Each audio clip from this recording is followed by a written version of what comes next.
बिस्मिल्लाहिर्रहमानिर्रहीम। अस्सलाम वालेकुम दोस्तों जो कि वीडियो में मां तव्हांखे ॿुधाईंदुसि त हेल्थ डिपार्टमेंट में वैक्सीनेटर जूं पोस्टूं आयूं आहिनि।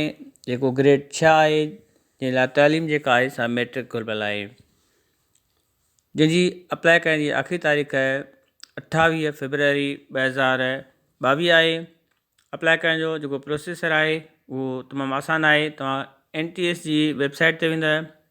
हीअ दोस्तो NTS जी वेबसाइट आहे, जिते मथां लिखियो आहे immunisation health programme department government of Sindh. Apply करण लाइ तव्हां हिते डिटेल ते क्लिक कंदव।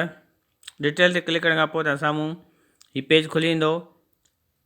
For online apply application form ते तव्हां क्लिक कंदव।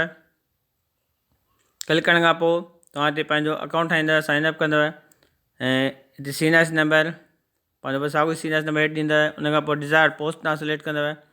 जेका पोस्ट हूंदी वैक्सीनेटर BPS 6 से। उन खां पोइ पासवर्ड ऐं कंफर्म पासवर्ड क्लिक करे साइन अप ते क्लिक करणी आहे। जंहिं खां पोइ तव्हां हिनखे लॉगिन करण लाइ उहो ई साॻियो ई पंहिंजो पोस्ट सिलेक्ट कंदव, NIS नंबर ॾींदव, पासवर्ड ॾींदव। पासवर्ड जेको आहे सो 6 कैरेक्टरनि ते मुश्तमिल हूंदो ऐं इहो तरीक़ेकार आहे इन नौकरी लाइ अप्लाई करण जो।